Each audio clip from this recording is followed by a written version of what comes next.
Hello, and welcome to FXWB New Beginnings podcast with Michelle. Thank you so much for joining us today and listening into this series about heart health.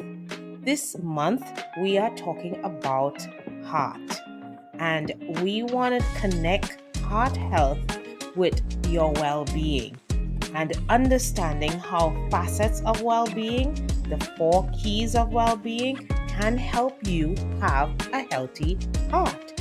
Those four keys are functional movement, functional nutrition, mindset building, and community togetherness. These four keys can definitely help with our heart health.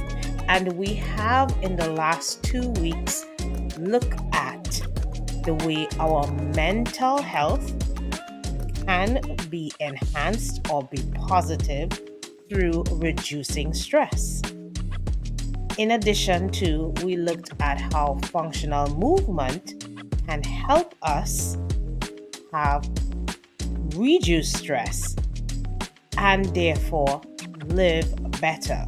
We looked at different coping strategies, social coping strategies, such as, talking to a therapist, having a friend that you can talk to, or a pastor you can talk to, and even looking at physical activities in the workplace to help reduce work stress.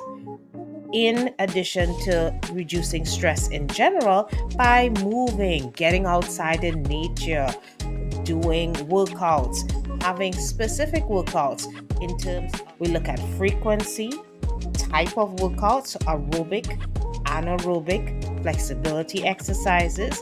So do catch up with us by looking over the past two parts of this series. Today, we are going to dive into nutrition, functional nutrition. And I've mentioned that we are looking at sugars versus fats and how these two items can affect our heart health. Whether it's a positive effect or a negative effect, we are going to learn how we can use these foods. What are some of the best foods that we can use to help us deal with the craving that we have sometimes, and how we can keep our heart healthy? In particular, today I am looking at sugars. Anybody have a sweet tooth here? I know for me, I love dark chocolate. And I heard it is very good for you. But everything should be done in moderation. So today we're going to talk a little bit about sugars. I'm going to break it down a little bit for you. And then we're going to go into some tips and tricks we can do to help us eat in moderation the things that can be healthy for us. All right, let's dive in. So I want you to ask yourself these questions. I have a few questions I want you to ask yourself. What do you typically eat for breakfast? Do you find yourself reaching for sweet foods or starchy foods throughout the day? Here's another question I have.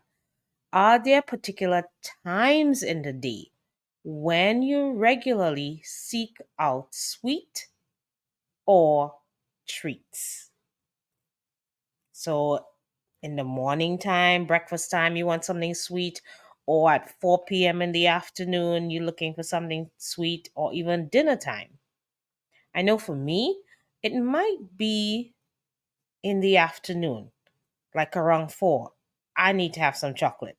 I need to have some dark chocolate. I love me some dark chocolate. But when we crave these things, it's telling us something. And being able to figure out why we craving these things can help us live better by choosing when to consume sweets and what types of sweets that are healthy for us to intake. How many times a day do you consume sugar? So, for instance, do you put stuff in your coffee? Do you drink sodas? What type of foods are you eating?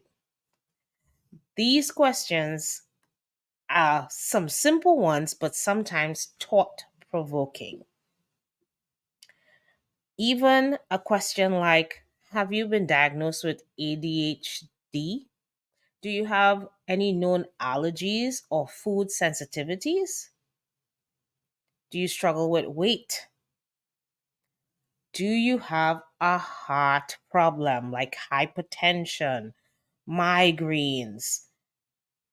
Have you ever suffered with any of those things? Do you have a history of depression or diabetes in your family genetics or your family history, or even alcoholism? So, these are some pertinent questions and thought provoking questions I want you to think of. Have you ever thought of using organic foods to supplement your craving? For me, I love granolas and not so much milk because I was never a milk fan, but I do love granolas. But I started veering towards creating my own type of granola. For instance, in our FXWB cleanse, we created a granola with chia seeds, pumpkin seeds, flax seeds. So we created a mix of different nuts. And I even add berries sometimes. And I would use coconut milk.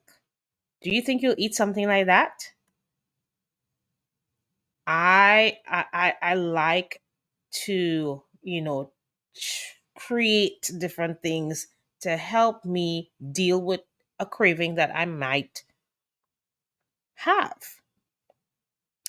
Do you think you're addicted to sugar though?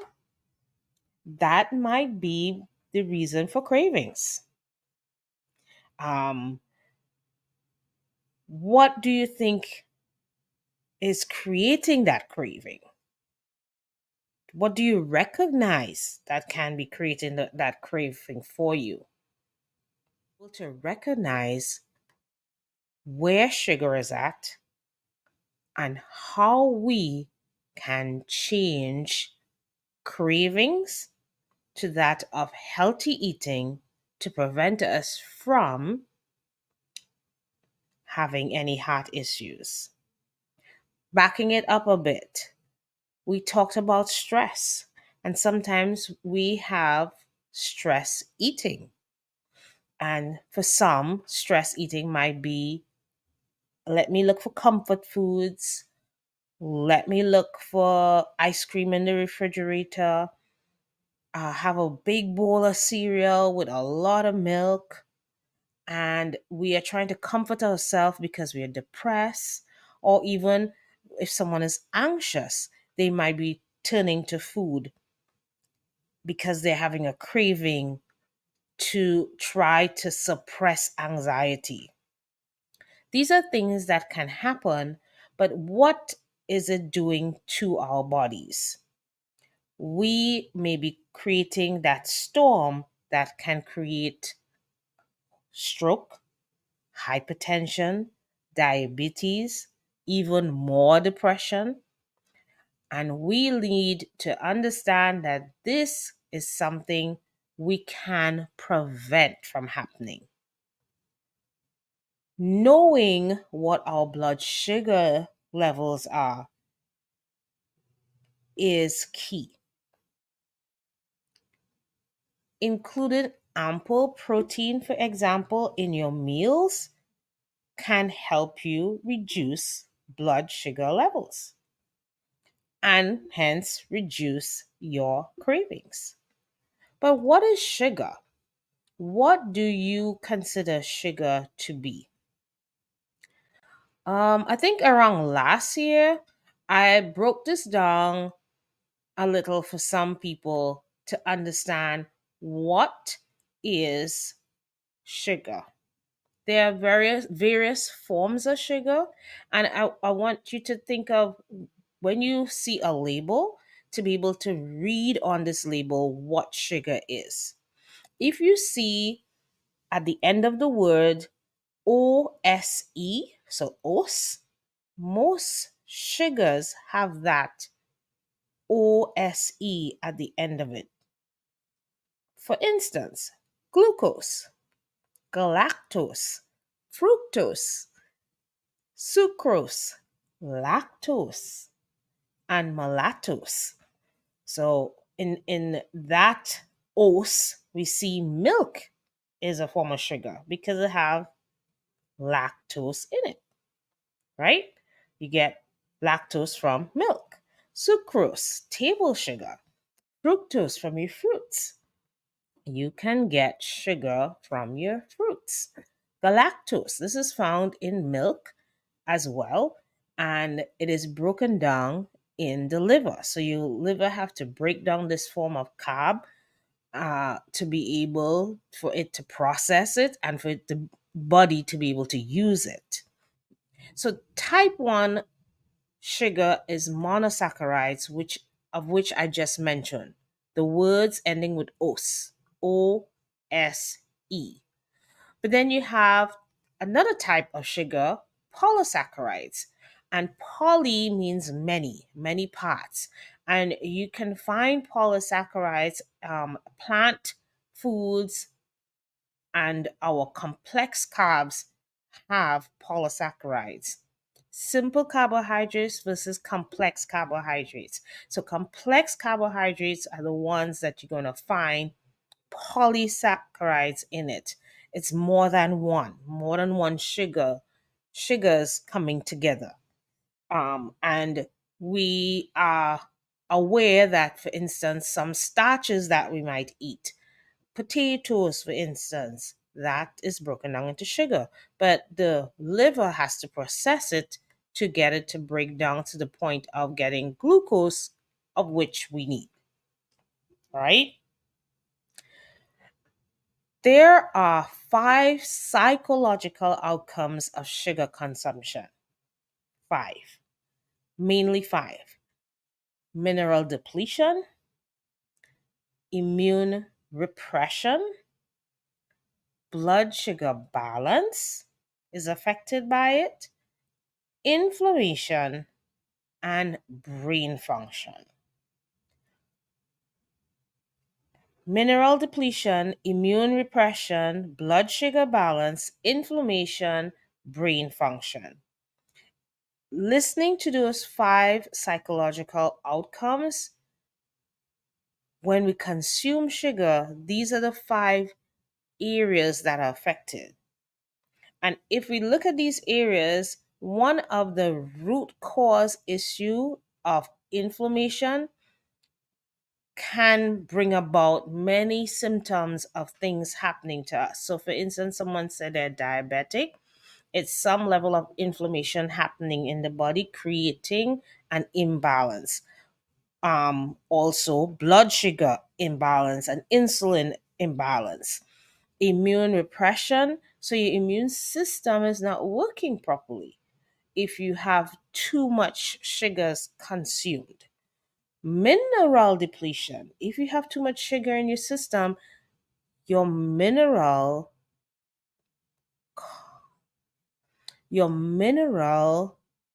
composition is depleted.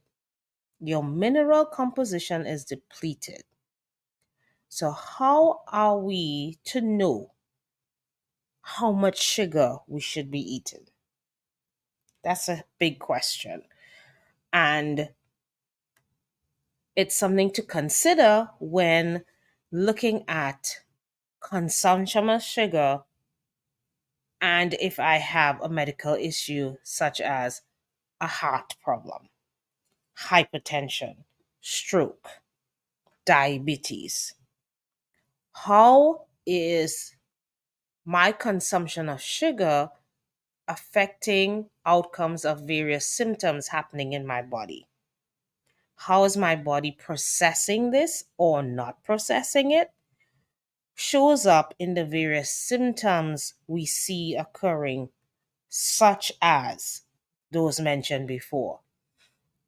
We have to be aware that what we consume affects our internal organs, and therefore we see many things occurring to us that we may not have control over. When you head on to the grocery store and you see a label, I want you to know what is on the label and what constitutes sugar. High fructose corn syrup, sugar. High fructose corn syrup. It's manufactured. It is genetic. It's modified corn starch. It's a sugar.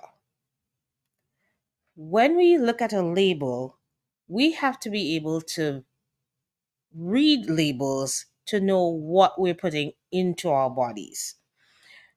There are other types of sugars we can see or view on a label. For instance, high fructose corn syrup, um, aspartame, the sweeteners that are artificial sweeteners, these things can affect us negatively and therefore may end up showing up as various symptoms because our bodies, our organs are being affected by them. Sugars, for instance, alcohol sugar. So anything ending with OL, for instance, that is also sugar. Um, these two are a type of sugar. When broken down in the body, it's breaking down into sugar. The liver has to process it to get the glucose, in which is the main sugar, to go through the bloodstream to be used. But if you have too much of it in your system, your body don't need it. So what's going to happen with you? All right, so another sugar ends with OL, alcohol. Most of the things that you see ending with OL, that is a form or type of sugar.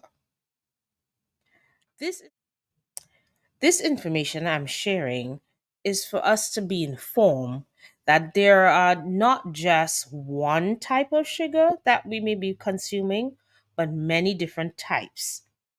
We need to read our labels. The different various types of sugars that we consume can, in fact, impact our full body systems. And if we are aware of what we are consuming and how much sugars we are consuming, we can then control how sugars can affect us if we are aware. When we look at our lifestyle, we need to know that our genetics play a part in how our body processes foods that we consume. And if it is genetically we are inclined to have a heart issue, that may come up as a problem for us as we consume too much sugars. Knowing what we put into our bodies helps us to learn how to heal our bodies. What we need to do? Number one, I would always say read our labels. You go to the grocery store, you're looking at the foods that you want to purchase, check out what's on the label. See how much different sugars you find in this particular food that you're trying to buy. Sometimes one of the rules of thumb I've heard is if you have more than 3 or 4 ingredients, then it is a processed food, and you are most likely eating something that is going to harm you in the long run if you're eating too much of it. So people say, well, Michelle, what would I use as a sweetener? We have a lot of substitutes out there. There are substitutes for sweeteners. Now, pure cane sugar, I'm from the Caribbean. We make cane for a living. That's what we had long ago. And we still do it. For instance, in Trinidad, we have cane, right? Um, when you look at pure sugar cane, that is totally different than granulated sugar. Granulated sugar is a more processed type of sugar, but you want to be able to use things that are less processed. So think date sugar, for example, or date syrups. And most grocery stores call it syrups. You see it as a date syrup. You even have coconut sugar out there now. So you can find things to substitute. Honey, agave, maple syrup, and now you're looking for the true maple syrup. Not again, read the label to see what are the contents or the ingredients that share on the label, how much ingredients does it have in there to help you determine, is this something right for me? And there's also brown rice sugar or syrup. So there are different things you can use as sweeteners that would help you, you know, make your coffee taste great or your tea taste great. Be mindful to read those labels and look for the different O's, OLs that you might find, and syrups that you would find in these foods to you want to prevent yourself from going towards these foods that have the unnatural sugars that can that are processed and can in fact damage your system. So as I said, today we were looking at sugars. We are looking at, okay, yes, I'm not saying that you can't have sugars, but be mindful of the type of sugars that you want to consume. The less processed it is, the better for you. And then you may be able to cut down the cravings that occur. You can switch out the cereals, for example, and use organic coconut yogurt and create a smoothie, for instance.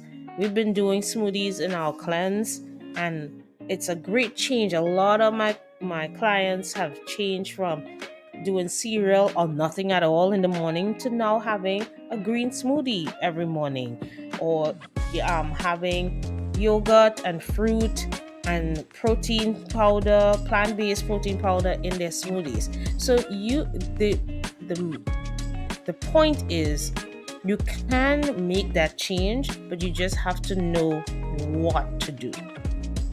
So you you want to eat granolas, look for the healthier types of granolas. Read the labels. That is my key point for tonight. Is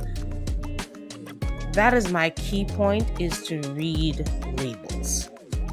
Read the labels. Look for the more organic and natural foods that you can consume so that you can help your gut health and allow for the right amount of processing that your liver has to do to break down these sugars. Don't give your liver too much work to do. You help it by trying to eat natural and less processed foods. Next week, we're going to wrap up talking about fats and what are the benefits of introducing or reintroducing fats to your plate, and being able to see how fats can help with heart health. Thank you so much for listening in today. I hope you've learned something from this short presentation about sugars and what to look for on the labels so that you are able to consume the right amounts and the healthier types of sugars and syrups out there. I look forward to hearing from you and learning what you've been doing, what are the things that you've substituted for. Enjoy the rest of your week, and I will see you next week to wrap up this series on heart health. Have a pleasant one.